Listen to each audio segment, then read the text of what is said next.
So, we're back. Two types of food for geckos. Quite straightforward. There is insects, so hoppers, roaches, crickets. I avoid black crickets because they do make some stupid noise level when they've matured. As soon as you get the wings in, it's chirp, chirp, chirp, so I try and avoid it. Hoppers great, really good for them. The other type of food is the powdered stuff that you mix with a bit of water. You need to mix it. Loads of people get this wrong. They think, oh, well, I'll either make it really thick or I'll make it really thin. No, stop. You need to get it to a point where it's like ketchup. That's the rule of thumb. Get it to a point where it's like a ketchup base. That's good. Don't just pot it. A lot of people pot it and think, oh, the geckos are just going to go to it. That's not the case.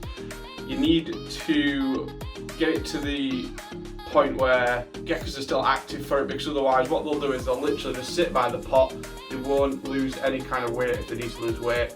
So you need to dot it around vines, dot it around on leaves, because that way they're still getting the movement in. Otherwise, what's the point? So I use Pangea. This stuff, I swear by it.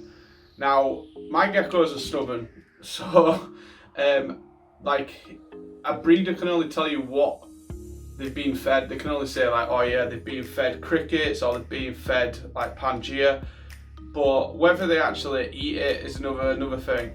So my guys, for instance, my Cresties down here. Oh, let me show you actually, I've just added something new to it. So let me just kind of spin you guys around and let you see this. I've taken some of the cork bark out and I've added it to my Cresties just to give them a little bit of life of luxury. So they've got a nice big bit of cork bark. So I've stood it up just like a tree, exactly like it would be in the wild. So yeah, the Pangea stuff, swear by it. They do loads of different flavours. They do everything from apricot, which is this one. They do an insect blend as well. They do fig. Like I said before, don't give your geckos any citrus fruit. Citrus fruit can kill them.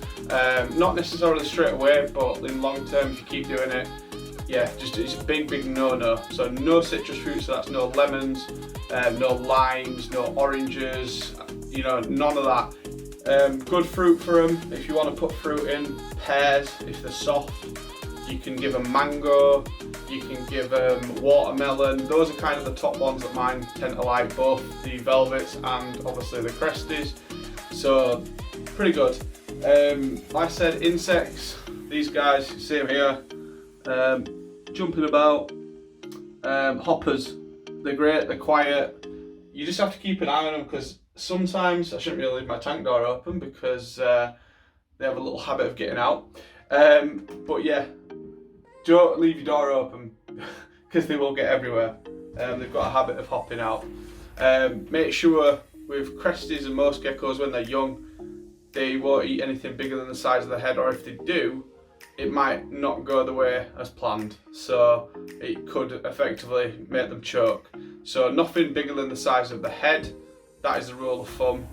I know all you experts will already know this, but this is for the people who maybe don't know that. So yeah, that's pretty much the rule of thumb when it comes to food. But Pangea, you won't find this stuff in pet shops, so no pets at home. I mean, I'm kind of, rule of thumb with me is no pets at home, because pets at home, their insects die within a week. That shouldn't happen. So kind of steer clear of pets at home. This isn't a slate at them, this is just my personal preference. So I apologise if anyone works at Pets at Home. But Pangea, you can get it on Amazon. The guys that I got this off, it should have been here back end of this week, but it arrived today, so banging, because I get to do my video today. So Pangea, apricot, wicked. I mean, I'll show you guys where I've dotted it around in the tank, so let me spin you around again. So you'll see, let's have a look where we got some, up there, just there. That it looks white in this light, but just above where the black cricket is, there's a pile of Pangea there. I have put some in a dish down here. Just if they want to eat it from there, that's fine. But I can just lift that up and then I can dot it around places like there. And to be fair, the crickets and the hoppers, they will eat it as well. So that kind of fattens them up. So it's kind of a win-win situation. These guys, the velvets, they're a little bit picky, to be honest. Picky eaters. Let's see if I can spot one. Oh, there's one there. Can't really see in this because let's see if I can get the flash on. There we are. Just chilling. Just monged out. They love this tree. They caught that, this hollow tube that I've got. They absolutely love it. I don't know where the other one is, or other two should I say. They've been hiding all day. I think one's at this end. Like I said, they're in and out of here all the time. But as you can see, I've put like watermelon and Pangea there. They've got a big bowl of watermelon down here. And they do come down, to be fair, the velvets, they come down at night onto the, what I call the forest, as I can do this, forest floor. But yeah, they come down onto that. Keep your leaves wet, even though these are artificial, they still hold water so they can go and drink. Just keep your tank nice and wet. I mean, I sprayed this 2 hours ago, and because the humidity is good because of the moss on the floor.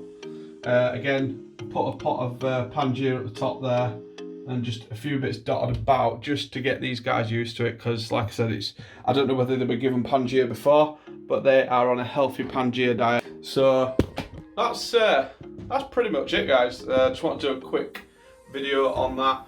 Thank you for everybody who has joined us on TikTok. It's a laugh.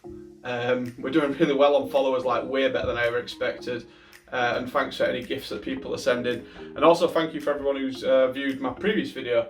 On my next video, we're going to be looking at breeding. Now, the reason I say this is because the trio that I've got in here, 2 females and a male, they may drop eggs before September.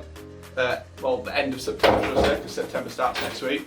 But that'll be the last time this year. So hopefully, fingers crossed, that we will have some. You know what, if I get 1 baby, I will be happy. So I'm getting all my breeding stuff that's coming today. So on my next video, I'll be talking about breeding, the ins and the outs, the do's and the don'ts. But yeah, so don't forget guys, ring the notification bell and subscribe, and you'll be notified when that video goes up. But it's been a pleasure, and I will see you all on the next one.